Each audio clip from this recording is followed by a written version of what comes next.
Hey everyone, and welcome to Bedtime Historian Sleepy.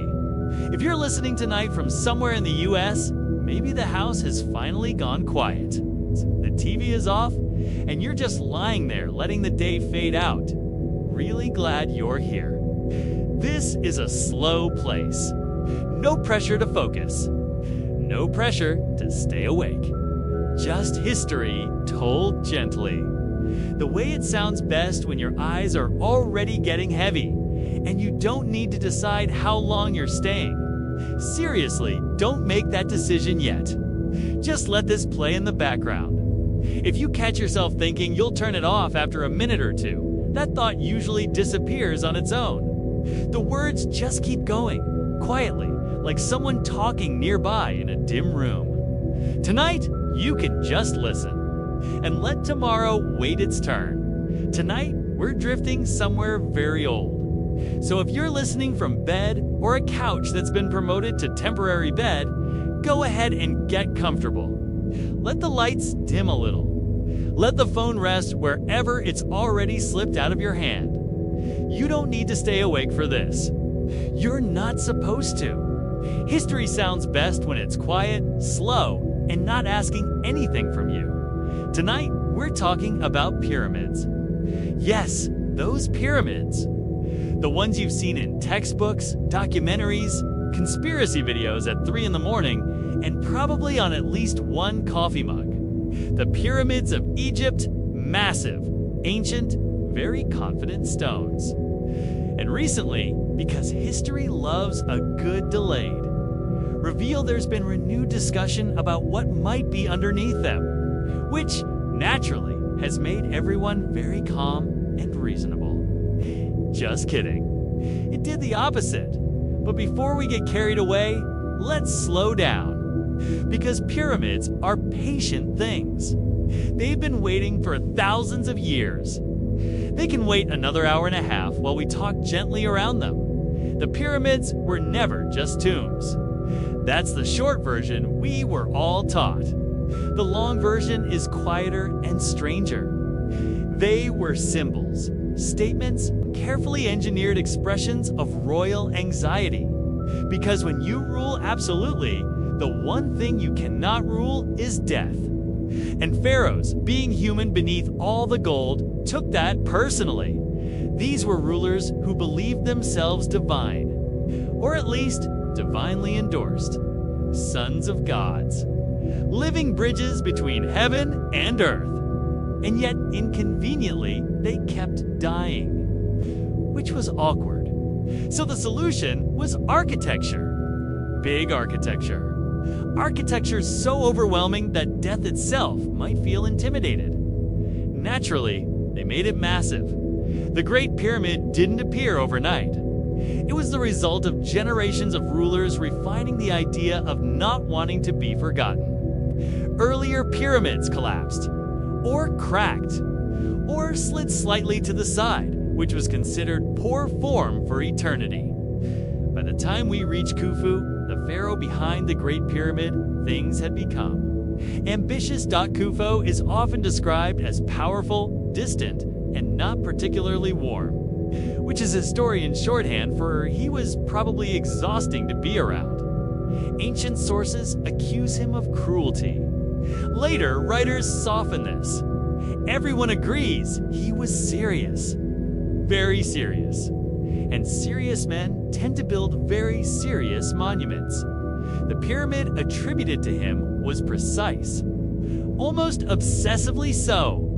Millions of stone blocks, each one placed with care. Because nothing says I am a godlike geometry that still works. Thousands of years later, but here's where it gets interesting and gently unsettling. Because pyramids aren't solid mountains of stone. They are hollow in places. Carefully hollow passageways, chambers, shafts whose purpose is still debated quietly by people who like diagrams very much. For centuries, scholars assumed we had found most of what there was to find. King's Chamber, Queen's Chamber, Grand Gallery. Very impressive. Case closed. And then technology improved. And history, once again, sighed and said, actually, no, modern scanning techniques won tomography. Which sounds fake but isn't have allowed researchers to see through stone without touching it. Particles from space pass through the pyramid, and the way they behave tells us what's dense and what's not. And what they found was more space. Void space. Large enough to matter. Large enough to ask questions no one expected to ask again. This new update, this renewed focus on what lies beneath and within, has reopened conversations that were supposedly settled. And historians, bless them, love nothing more than something that was settled becoming unsettled. Now, before anyone imagines hidden libraries or ancient machines humming softly under the sand, let's stay grounded. This isn't a movie. It's slower, stranger, more bureaucratic. Whatever these spaces are, they were made by people who were very concerned with rituals, symbolism, making sure the afterlife ran on schedule. Pharaohs didn't just die. They transitioned. They became something else, something eternal. Or at least, that was the plan. The pyramid was part of a larger system: temples, causeways, burial goods. Texts carved carefully to guide a soul through dangers that no one could confirm existed. But everyone agreed sounded unpleasant. And underneath all of this was fear. Very old fear. Fear of decay. Fear of being forgotten. Fear that divinity might not be enough once the heart stops beating. What makes the idea of hidden structures so compelling is not mystery for mystery's sake. It's what it says about the people who built them. If there are chambers we haven't entered, it means they were meant not to be entered. Not by us. Possibly not by anyone living. Ancient Egyptian elites loved secrecy. Religious knowledge was layered. Access was restricted. Priests knew more than nobles. High priests knew more than priests. And the pharaoh was supposed to know everything. Whether he actually did is another matter. The idea that there are spaces beneath, the pyramids meant for rituals we barely understand, is not shocking. It's expected. Because this was a society that believed words had power, names had power, and being spoken aloud could determine whether you existed forever or faded quietly into nothing. Royal names were carved everywhere. On walls, on statues, on objects meant never to be seen again. Because memory was survival. And monuments were insurance. What's fascinating and slightly ironic is that the pyramids worked. Not exactly as intended, but close enough. Khufu is still remembered. So are the others. Their bodies may not have survived intact. Their treasures were stolen. Their tombs disturbed. But their names lingered. Still, a possibility that there are more chambers suggests that even in death, they were not done building. That they planned for contingencies. That they layered meaning the way they layered stone. And this brings us gently to the personal side of all this. Because pharaohs, despite their god-king status, had families. Complicated ones. Inbred ones. Dynastically anxious ones. Royal Egyptian bloodlines were kept close. Very close. Brothers married sisters. Fathers married daughters. This was not scandalous. It was sacred. Divine blood was not to be diluted. Naturally, this led to physical issues, deformities, illnesses, fragile heirs. And yet, they ruled. They were worshipped. Their images were idealized, perfected, smoothed into eternal youth on stone walls. Even when their real bodies struggled, the pyramid then becomes not just a tomb, but a correction. A place where the pharaoh could be perfect forever, even if he wasn't in life. Where weakness could be sealed away. where sickness could be replaced with stone certainty. So when we talk about new discoveries beneath the pyramids, we're not just talking about architecture. We're talking about anxiety made permanent, fear given geometry, ego measured in tons of limestone, and historians approach this carefully, slowly, because every new chamber raises uncomfortable questions about what we missed, about what was hidden intentionally, about how much of ancient history is still sealed beneath our assumptions. What's especially soothing, in a strange way, is realizing how human all of this is. The technology changes. The gods change. The stones get older. But the impulse is familiar. To leave something behind. To control the narrative. To make sure your version of yourself lasts longer than your actual body. Pharaohs didn't trust the future to remember them correctly. So they carved instructions, built monuments, created spaces no one was meant to disturb. And then, thousands of years later, we disturb them anyway, politely, with censors. As this part begins to drift. Toward a pause, just sit with that image. A vast stone structure, quiet, dark, holding spaces that haven't felt human breath in millennia. Not because they were forgotten, but because they were meant to remain untouched. In the next part, we'll drift closer to the people behind these decisions. The rulers who commissioned these structures, their families, their fragile heirs, their very human flaws hidden behind divine titles. For now, though, let the sand settle. Let the stones stay still. To understand why anything might be hidden beneath or within these massive structures, you have to look at the people who ordered them built. Not as gods, not as symbols, but as families. Deeply complicated families with very specific habits, and a strong tendency to make decisions that seemed logical at the time and catastrophic later.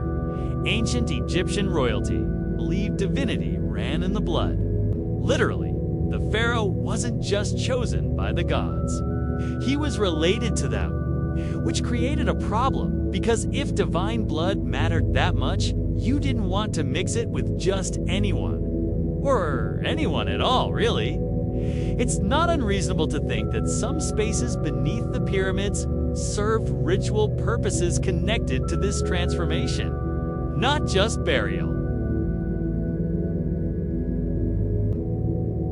Tonight, let's slow everything down. Find a comfortable position. Let your shoulders relax. And give yourself permission to stop thinking about tomorrow for a while. Because this evening, we're drifting back to a time before porcelain thrones. Before flushing handles. Before anyone pretended this was a dignified process. Tonight, we're talking about how people used the bathroom before modern toilets. And yes, they absolutely knew it was unpleasant. They just lived with it constantly for most of human history. Relieving yourself was not a private, sanitized, softly lit experience. It was practical, it was immediate, and very often was shared. Let's begin far back, somewhere ancient and optimistic. The ancient Romans were convinced they had solved this problem. They were very proud of themselves, and for a while, they almost had a point. Roman cities featured public latrines, stone benches lined with holes, no divi duress, no doors, just a row of people sitting side by side, discussing politics, business, or dinner plans while doing what needed to be done. This was not considered strange. It was social privacy. In this context, would have seemed suspicious. What were you hiding exactly? Instead of toilet paper, Romans used a sponge on a stick called atersorium. It was kept in salt water between uses, shared by everyone. If that made you flinch slightly, that's your modern sensibilities showing. Romans believed cleanliness came from water flow, not individual hygiene. If the sponge was rinsed, it was fine, probably. The latrines themselves were connected to flowing water systems. Waste was carried away. Eventually, this was advanced for its time, which is unfortunate, because after Rome fell, so did most of this infrastructure. Europe spent the next several centuries improvising. Let's drift gently into the middle. Castles look impressive from the outside, stone walls, towers, battlements inside. They were drafty, dim, and smelled like a collection of poor decisions. Most castles featured garderobes, essentially stone toilets, built into the wall. You would sit on a wooden or stone seat, and everything dropped straight down, sometimes into a pit dot, sometimes into a moat, sometimes directly onto the unfortunate ground. Below, this worked until it didn't. Garderobes clogged. Pits-filled moats became less defensive features and more. Aromatic obstacles? Cleaning these spaces was a job. A terrible one. People hired gong farmers. Yes, that was the official term. They removed human waste from pits at night and hauled it away. This was necessary and deeply unpleasant. Naturally, gong. Farmers were not respected members of society, despite performing a service everyone relied on. Now, let's talk about chamber pots. Chamber pots were everywhere. Homes, palaces, inns, usually. Ceramic or metal bowls kept under beds at night. Instead of going outside or down cold stairs, people used chamber pots. This was sensible. The problem came afterward. The contents had to be emptied. Often, this was done in the morning, out a window. Into the street. Some cities had laws about this. You were supposed to shout a warning first. In France, people cried "Garde l'eau," meaning watch out for the water. This water was not water. If you heard it too late, that was unfortunate, and also your fault. Apparently, streets became open sewers. Rain helped sometimes. Cities smelled constantly. Not occasionally, not occasionally, not on. Bad days, always people adapted. They lifted skirts, they wore wooden shoes, they avoided puddles, and yet, complaints persisted. Visitors to medieval cities wrote about the stench. Locals shrugged. This was life. Now let's drift toward royalty, because if anyone could afford better, surely it was them. Naturally, it wasn't. Royal palaces often lacked sufficient toilets, not because of poverty, but because of architecture and denial. Versailles, again, is a perfect example, built to display power and beauty, and absolutely unprepared for. Thousands of courtiers living inside it. There were very few permanent toilets, so people improvised. Chamber pots, corners, behind tapestries, courtiers relieved themselves wherever they could, discreetly or not so discreetly. This was not considered shocking. It was tolerated. Louis Chiv himself used a commode, a kind of portable toilet. He did this in front of others, because of course he did. Being present during the king's bodily routines was considered an honor. Yes, really. The royal lever included dressing, grooming, sometimes toileting, all observed. Privacy was not a royal value. Access was in England. Things were similar. Henry VIII had a groom of the stool. This was a real position. This man assisted the king. During bathroom activities, he was trusted, powerful, and disturbingly close to the monarch. The role involved managing chamber, pots, and personal hygiene, which gave the groom intimate access to the king. Political influence followed. Because if someone trusts you with that, they trust you with anything. Now let's drift away from palaces and into ordinary homes. Most people did not have indoor toilets, they had outhouses. small wooden structures, placed a short distance from the home, or sometimes not far enough. In winter, this was unpleasant. In summer, worse. Flies. Smell. Feed. Families shared these spaces. Sometimes entire communities did.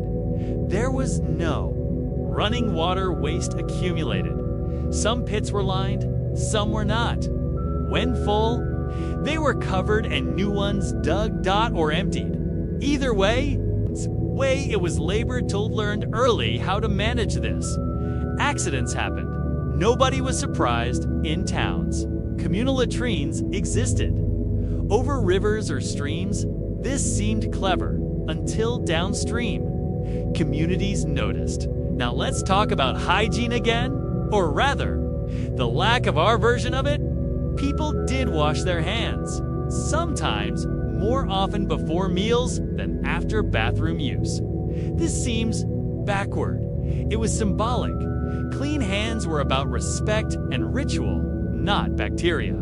Soap existed, but was harsh and expensive. Water was cold, so habits formed that made sense at the time. Now let's drift toward ships, because things can always get worse.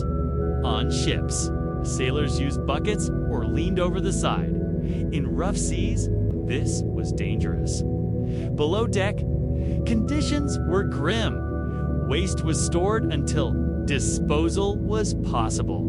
Smell was intense but expected. Sailors adapted. They had no choice. Now consider armies. Marching soldiers relieved themselves wherever possible. Fields, roadsides, trenches, latrines were dug. Sometimes disease spread easily, but again, the connection between waste and illness was not fully understood. People noticed patterns, but not causes. Now let's gently consider something important. Despite all of this, people did feel shame. They did feel embarrassment. Etiquette developed. People avoided eye contact. They apologized. They tried to be discreet. Social rules evolved around unavoidable realities. In polite company, bodily functions were not discussed, but also not denied. It was a delicate balance. Children were taught manners early, but also practicality. Holding it too long was dangerous. So was wandering off alone at night. Now let's drift toward the slow beginnings of change by the late medieval period and early modern era. Some cities began experimenting. More organized waste. Removal. Public facilities. Rules. Still imperfect, but improving. Indoor. Privis appeared in wealthier homes, connected to CESSPITS. This reduced street dumping. Somewhat, but smells remained. Cesspits overflowed. Leaks happened, and yet, this was progress. People began to imagine a future where this process could be cleaner, more contained. That future was far away, but the idea existed. Now, let's gently pause here. Notice something calming despite everything, despite the smells, the discomfort, the indignities. People lived. They adapted. They normalized. What seems unbearable now was once ordinary. And someday, something about our lives will seem just as strange. So rest here for a moment in this world of chamber pots and communal benches, of kings with grooms of the stool and citizens.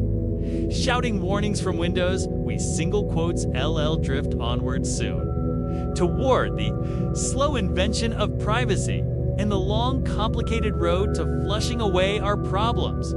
But for now, just breathe and be grateful for indoor plumbing. Waiting in these cultures was not emptiness.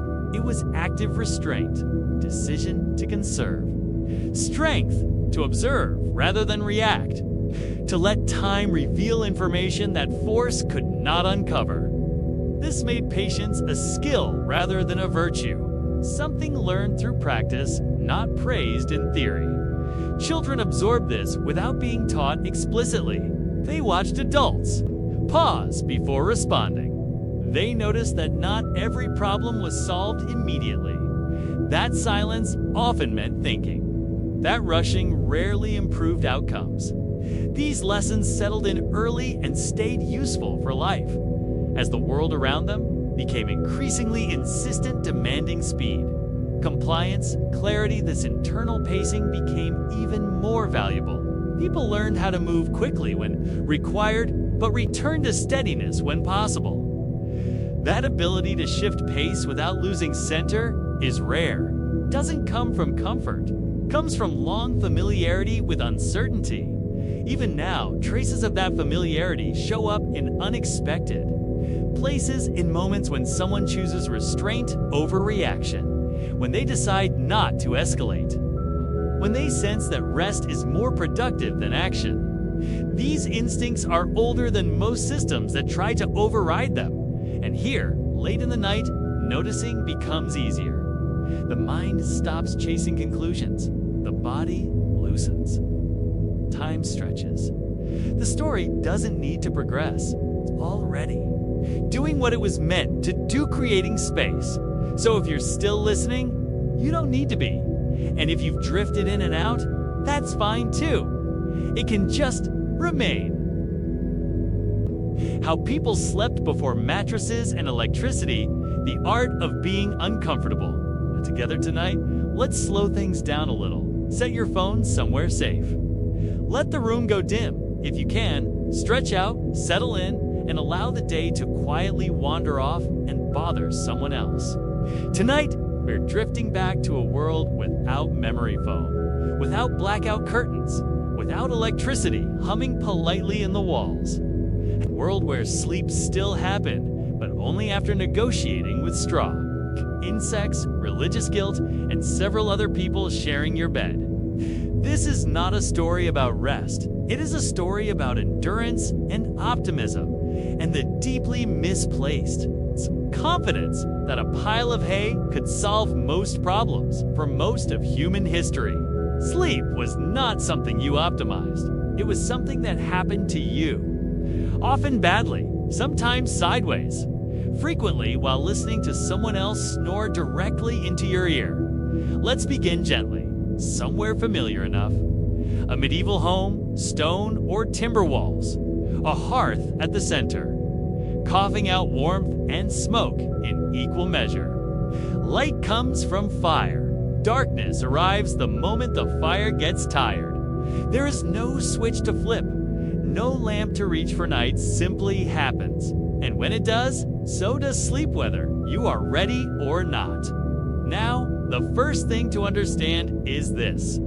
For most people, the idea of a bedroom did not exist.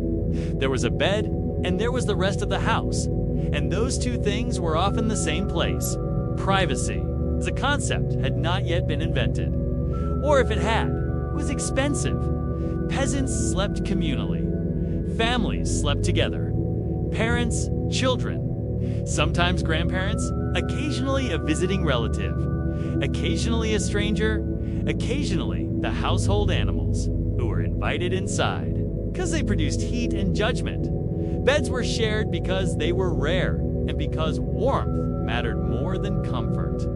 If you could pile enough bodies together, winter became slightly less interested in killing you. This was considered practical, and it was unpleasant. But practical. The bed itself, when one existed, was not what we would recognize as a bed. It was a wooden frame, or sometimes just a raised platform. On top of this sat a sack. Inside, the sack was straw, or hay, or leaves, or whatever had not already been eaten by the animals. These were called mattresses. They were refilled occasionally, sometimes annually, sometimes when the smell reached a philosophical level. Straw mattresses had personality. They shifted, they poked, they flattened, they hosted insects with strong opinions, and yet people slept on them because the alternative was the floor, and the floor was colder, harder, and less polite. Now let's drift upward, socially speaking. Toward people who could afford options, the wealthy did have beds. Large ones, impressive ones. Beds, our statements, medieval elite beds were not just furniture. They were architecture. For posts, heavy. Curtains, canopis, carvings, textiles thick enough to qualify as insulation. These beds were designed to trap heat and sound, and occasionally, secrets. They were also designed to be seen. Important people received guests while sitting in bed, sometimes while dying, sometimes while pretending not to be. A noble bed was a place of sleep, illness, childbirth, prayer, politics, and awkward conversation. It was multifunctional like a sofa, but with more depth. The mattress itself was still not soft. Feathers were used, but only for the wealthy. Feather beds were luxury items. They were warm, they were heavy, they also compressed into strange shapes, creating valleys where humans disappeared slightly. Sleeping on a featherbed was less like floating and more like slowly being absorbed. Still, this was considered excellent. Sheets were linen, cleanliness was relative. They were washed occasionally. The people inside them were washed less. Now let's talk about sleep schedules, because this is where things get quietly strange. People did not sleep the way we do. They did not lie down at night and wake up in the morning and call it done. They slept in two parts. This was called segmented sleep, or first sleep and second sleep. After sunset, people went to bed, not because they were tired, but because there was nothing else to do. They slept for a few hours, then they woke up, naturally, calmly, as if this were normal, because it was. During this waking period, often an hour or two people prayed, talked, visited neighbors, had sex, fed. Kaya reflected quietly on existence. Then they went back to bed and slept again, till morning. This was not insomnia, it was routine. No one panicked, no one Googled it, no one worried they were broken. They simply existed in the dark for a while, and then returned to the straw. Electricity would later ruin all of this. Now let's gently drift toward the royal end of the spectrum. Because while kings and queens had better beds, they did not necessarily sleep better. Royal sleep was ceremonial. Public. Overseen. In many courts. The king's bedtime was an event. Attendants helped him. Undressed, others watched. Some stayed to ensure nothing suspicious happened, which it often did anyway. Privacy was dangerous. Solitude bred. Sleep became supervised. Kings slept with layers, nightshirts, caps, socks, sometimes. Gloves, drafts were feared. Night air was considered unhealthy. Cold could seep into the body and cause illness, madness, or opinions. Beds were surrounded by curtains to block air and light. And possibly reality. Louis XIV of France, as always, provides a useful example. He slept in a magnificent bed, at Versailles with an audience. His bedtime and waking were rituals. Nobles competed for the honor of handing him a sleeve, or watching him lie down. Sleep, for Louis, was not rest. It was performance. And despite all this luxury, he slept poorly. Because, of course he did. He suffered from insomnia, digestive issues, anxiety, and the constant knowledge that he was being observed while unconscious. This does not encourage relaxation. Other royals fared no better. Many slept sitting up because lying flat was believed to cause illness or suffocation or demonic. Visitation beds were propped with pillows. Sleep became a kind of prolonged nap. Children, especially royal children, had their own problems. They were often separated from parents, placed in nurseries, surrounded by servants. They slept alone, but not peacefully. Rooms were cold, candles flickered, stories of demons and saints filled the air. Nighttime was dangerous. Spirits roamed. The devil worked late. Children were taught to fear the dark, then left in it, they cried. They were ignored. This built character allegedly. Now let's step back down the social ladder again. In sleep was communal. Strangers shared beds not because they wanted to, but because that was the system. You paid for a place to lie down, not for space, if the bed was full. You shared.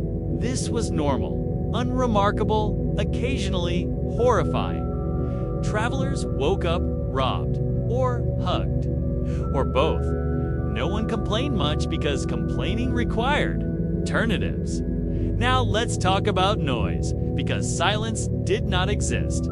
Animals moved. People coughed.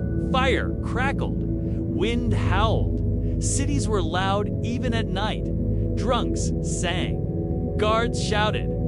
Carts rattled. Sleep happened despite sound, not because of its absence. Darkness was also incomplete. Firelight flickered constantly. Shadows moved the imagination, filled in details. Sleep paralysis, night terrors, sleepwalking. These were common, and they were explained spiritually. Demons sat on chests, witches pressed. Down on sleepers, nightmares were literal beings. Sleep was not neutral, it was contested. It's territory, and yet people slept. Not well, not long, but enough. Because the body, even in terrible conditions, eventually insists. As we drift forward, we'll explore how sleep changed, how beds became softer, how nights became brighter, how rest became something to chase instead of endure. But for now, stay here, in the straw, in the dark, surrounded by breathing bodies and quiet resignation. You don't need to be comfortable. You just need to close your eyes as the night stretches on. The idea of history becomes softer, less defined. It no longer feels like a collection of events, dates, or turning points. Instead, it feels like a steady background hum, something that has always been present and will continue to be, whether anyone is actively listening or not.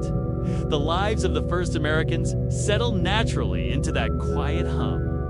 They were not lived with the expectation of being recorded, analyzed, or remembered in detail.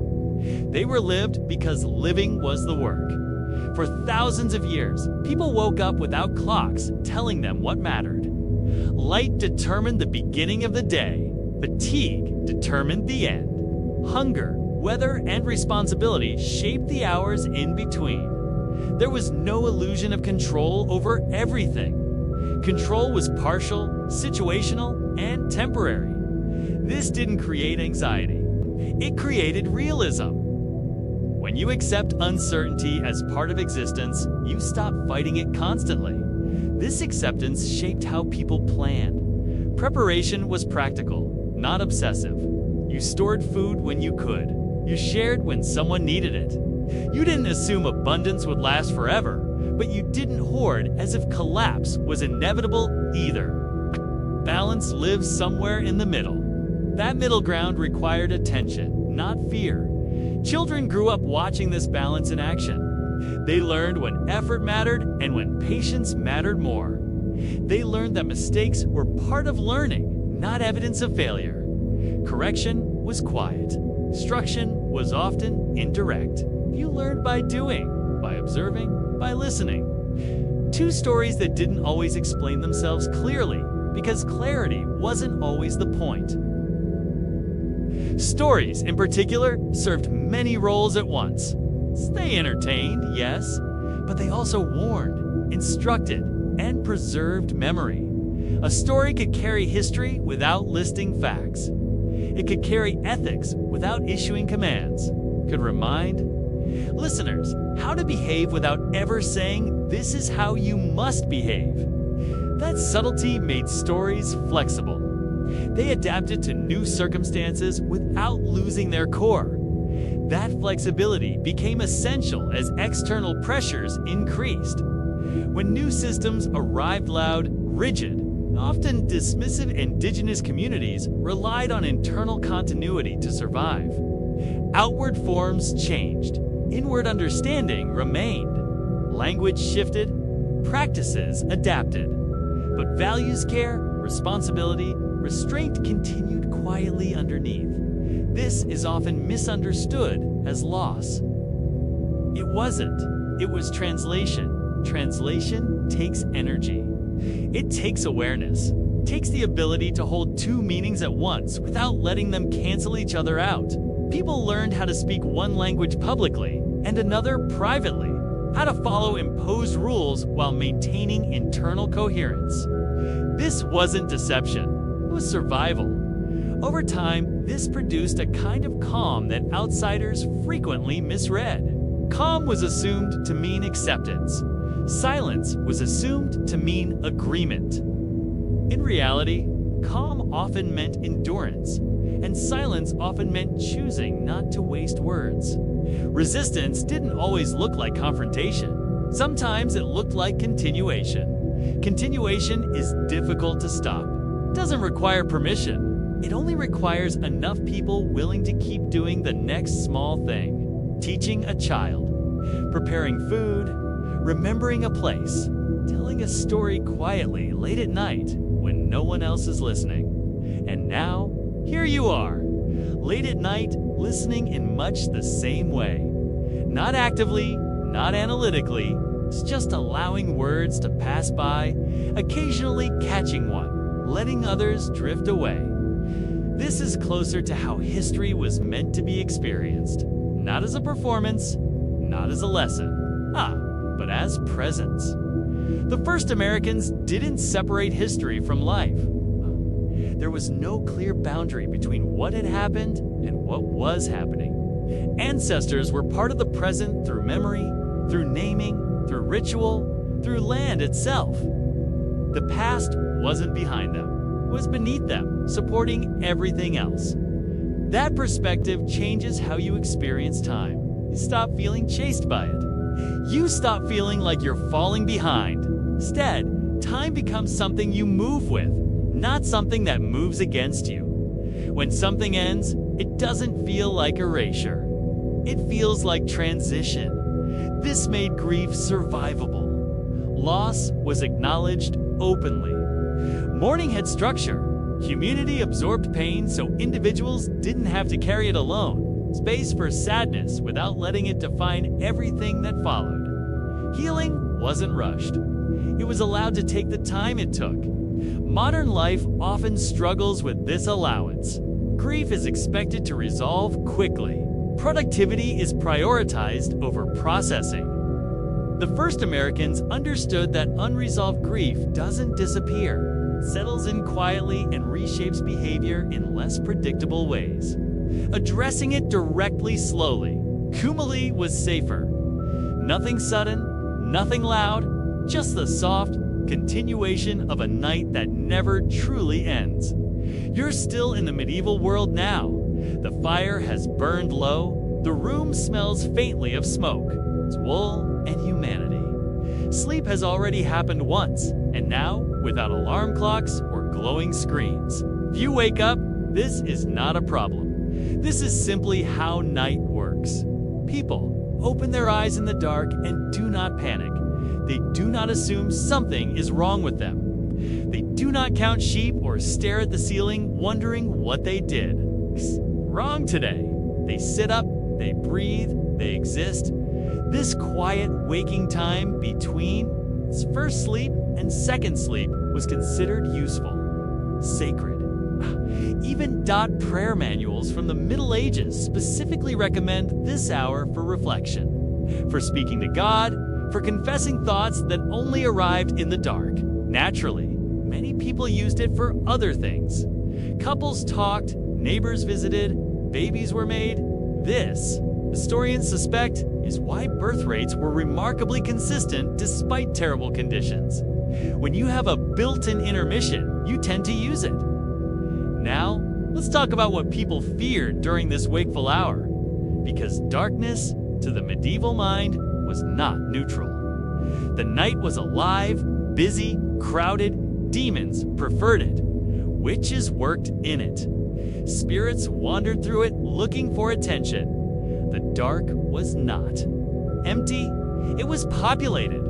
Sleeping was risky. Waking up was also risky.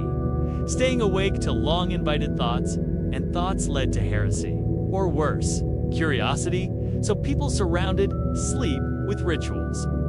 Prayers before bed were not optional.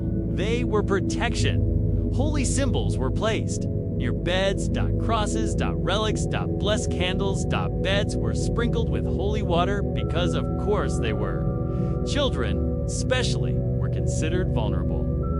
They were smaller, closer to the ground, more likely to be stolen by something unseen. Parents warned them not to sleep on their backs because that invited demons to sit on the chest.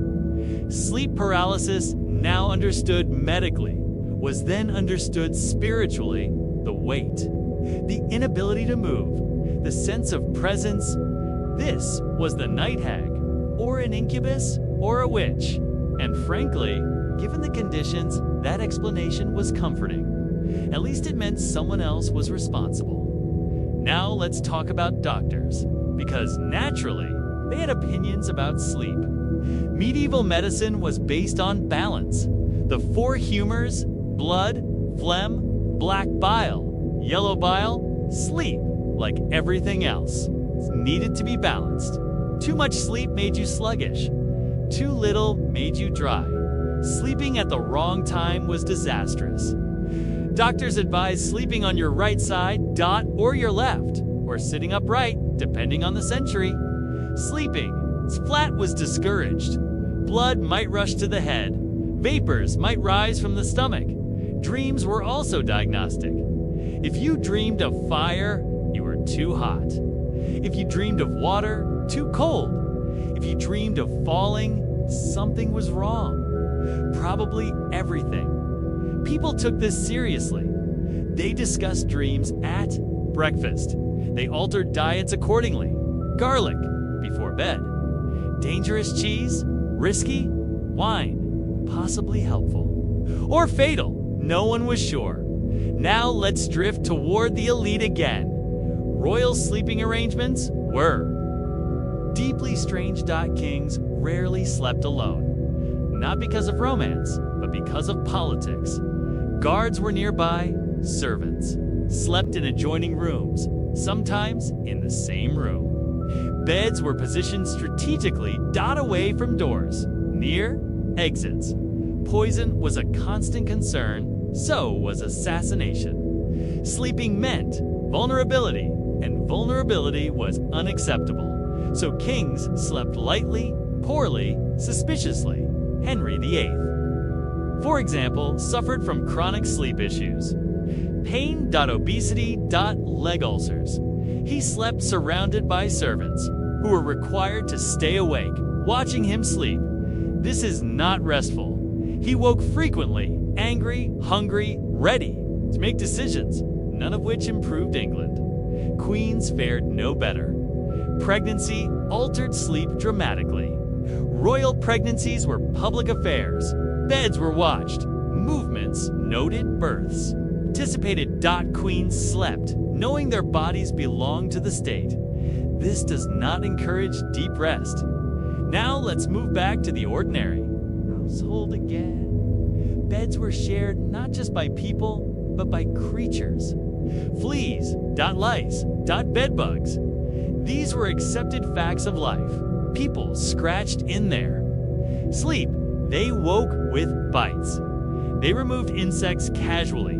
This was not considered dirty. It was considered normal. There were remedies, herbs placed in bedding, smoke blown into mattresses, occasional airing out. None of this worked very well, but again fort was being made. Now let's talk about light. Candles were expensive. Lamps required oil. Most people went to bed early not because they were tired, but because light cost money. Nighttime activity was limited. Firelight strained the eyes. Smoke irritated lungs. Darkness enforced rest. This is why segmented sleep worked. You slept when the light went away. You woke when your body decided to. Electricity would later destroy this arrangement. But for now, darkness ruled. Winter changed everything. Long nights, cold rooms, fires that needed constant feeding. People slept longer, more fitfully. Sometimes they didn't undress fully, just loosened layers. Nightcaps, where essential heat escaped through the head. Or so they believed. Beds were tucked in tightly, curtains drawn. Sometimes a warming pan was used. A tight metal pan filled with hot coals slid between sheets. This warmed the bed and occasionally burned the house. Down, still dash popular summer brought its own problems. Heat.insects.stench.windows were opened. Night, air flowed in, which was considered dangerous, but preferable to suffocation. People slept lighter. Sweat soaked into straw. Sleep became shorter. Second sleep sometimes vanished entirely. This flexibility was normal. There was no correct way to sleep, just survival. Now, let's drift toward something quieter, the emotional side of medieval sleep. People went to bed knowing death was nearby. Illness, injury, childbirth, sleep was rehearsal. Last prayers were sincere. Confessions mattered. People expected not to wake up sometimes and accepted it. This gave sleep a gravity we no longer feel. Rest was not escape. It was surrender. And yet, despite fear, discomfort, noise, and stropped people slept. They dreamed. They rested enough to wake and work again. The human body adapted as it always does. As this part fades, imagine the room settling again. Breathing deepens, movement slows, second sleep arrives. The night is still here, but it has changed. Just slightly. The fire is smaller now. The walls are cleaner. There are more objects in the room. Whose sole purpose is comfort. We've moved gently into the early modern world, the 16th and 17th centuries, a time when beds began to improve and sleep strangely began to worsen. At first glance, things look better. Mattresses are thicker now. Straw is still common, but feathers appear more often. Wool blankets are heavier. Linen sheets are smoother. People talk about comfort. This is new. Furniture becomes specialized.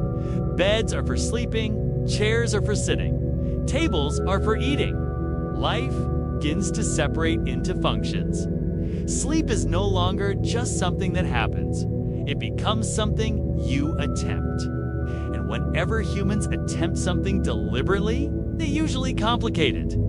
Bedrooms slowly become private spaces, especially among the wealthy. Doors acquire locks, curtains grow heavier, screens multiply. This seems like progress, and in many ways, it is. But it also introduces something unfamiliar. Being alone with your thoughts for centuries. Sleep was communal, noisy, distracting now. People begin sleeping alone, or nearly alone. And the mind, left unsupervised, starts to wander. People begin to report difficulty sleeping, not because of noise, but because of thinking. This is the birth of insomnia, not as a condition, but as a complaint. Doctors notice it naturally. They have explanations: too much reading before bed, too much wine, too little wine, an overheated imagination. The cure is never simple and never effective. Physicians recommend walking before sleep, or avoiding walking. They suggest warm drinks or cold ones. They recommend sleeping with your head facing east because the body aligns better with the universe that way. This does nothing, but it sounds reassuring. Now let's gently bring royalty back into the picture. Kings and queens now have private chambers, personal beds, entire suites. They are surrounded by luxury and plagued by anxiety. Absolute monarchy requires constant vigilance. Plots.poison.rebellion.sleep becomes shallow. Louis XIII suffered from severe insomnia. He paced at night, prayed, obsessed. Louis XIV, despite all his ritual, slept poorly as well. Pain woke him. Digestion bothered him. The weight of being the sun pressed heavily. He napped instead. Short bursts of sleep scattered throughout the day. This was not laziness, it was survival. Other royals followed similar patterns. Philip II of Spain slept little. He worked late, rose early, prayed constantly. He slept surrounded by paperwork. And worry, Elizabeth I slept lightly, often waking to write notes. Summon advisors, sleep. For rulers became inefficient. Too much depended on them. Now, let's drift down again. Among the middle classes, beds became symbols. A good bed meant respectability. Clean sheets meant morality. Advice manuals appeared. They instructed people how to sleep properly. Do not eat late. Do not think too much. Do not lie awake worrying about death. Helpful suggestions. Children's sleep became regulated. BEDTIM were set. Prayers assigned, positions corrected. Sleep became discipline. Parents worried if children slept too much or too little. Deviation meant weakness. Now, let's talk about dreams again. Dream interpretation flourished, but changed. Dreams were no longer just spiritual messages. They were psychological clues. People recorded them, analyzed them. This encouraged introspection, which is terrible for sleep. The mind does not relax when observed. Night fears evolved. Demons retreated. Slightly, anxiety stepped forward. People worried about finances. Reputation.health.sleep reflected this. Restlessness replaced. Terra. Now let's introduce light again. Candles became cheaper. Oil, lamps improved. People stayed awake longer. They read. They talked. They worked. Nights stretched. Sleep shortened. Segmented sleep began to disappear. Not immediately, but steadily. People complained of fatigue. Doctors blamed indulgence. Moral failure was suspected. Sleep problems became character flaws. If you could not sleep, you were weak, or sinful, or both. Now let's talk about beds themselves. Feather beds became extremely popular. They were soft, warm. They also caused overheating. People woke sweating, confused. Doctors warned against them. Naturally, people ignored this advice. Comfort was addictive. Mattresses thickened, pillows multiplied. Sleep posture became an obsession. Manuals illustrated correct positions. Most were uncomfortable. People tried anyway. Now let's gently introduce something subtle. Noise begins to fade. Cities regulate night activity, curfews, guards. Streets quiet down. This should help sleep instead.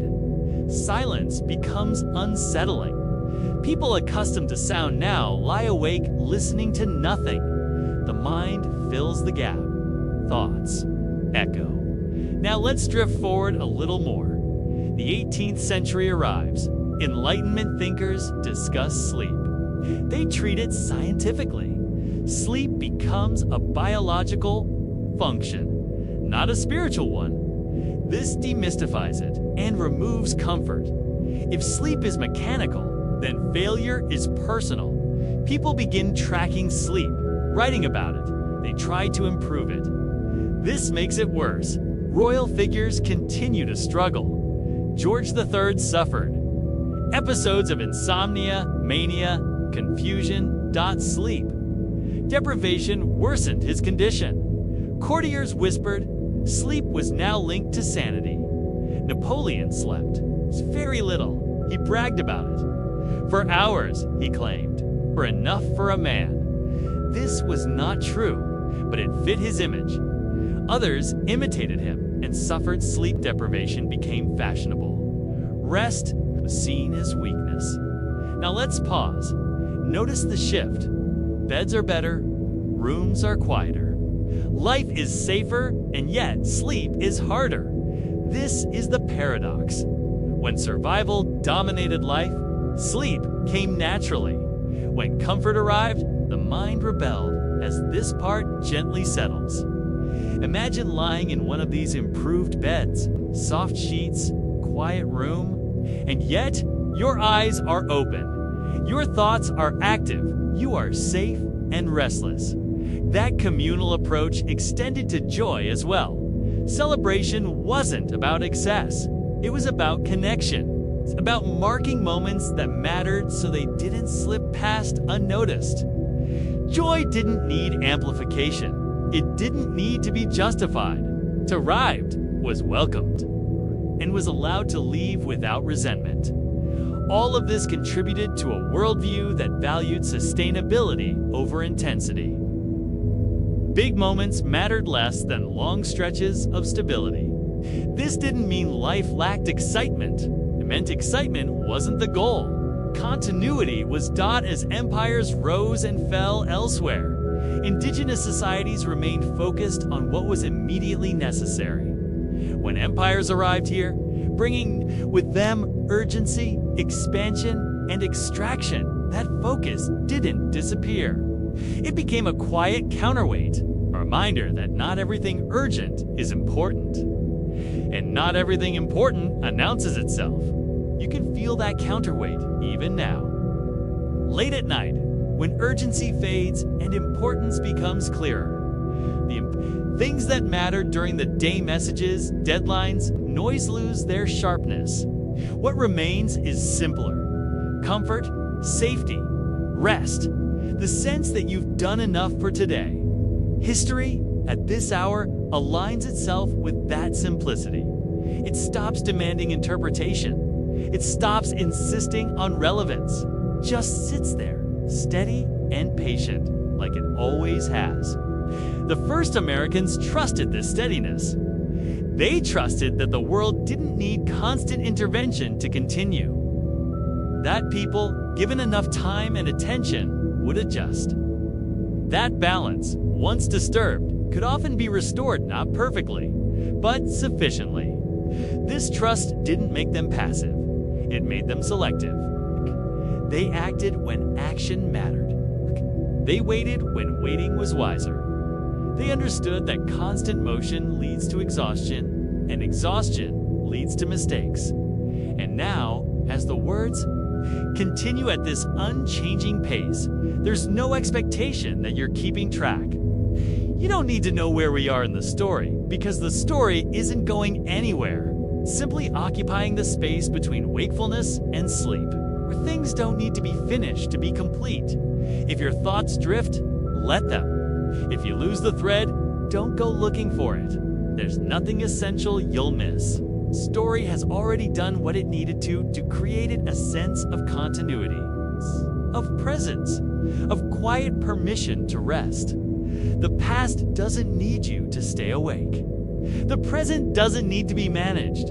Everything important can wait until morning. We can keep going like, it's as long as you want, or we can stop without stopping. As the night deepens further, even the idea of continuing begins to feel unnecessary. Nothing here is moving forward in the way daylight expects things to move. Instead, everything settles into a kind of long stillness where time stretches and softens. The past becomes less something you think about and more something you drift through. For the first Americans, this sense of continuity was ordinary. Life was not framed as progress towards something else. It was framed as participation in what already existed. Land wasn't improved so much as learned. Seasons weren't obstacles so much as signals. That understanding shaped how people related to effort. You worked when work was needed. You rested when rest was possible. You didn't confuse exhaustion with virtue. Pushing beyond limits wasn't admired. Thanks for drifting through history with me here on Bedtime Historian Sleepy. If you'd like more calm, strange, and comforting stories from the past, don't forget to like the video, leave a comment, and subscribe for our next quiet journey. And if you know someone who'd enjoy learning while winding down for the night, feel free to share this with them. Sleep well, and I'll see you in the next story.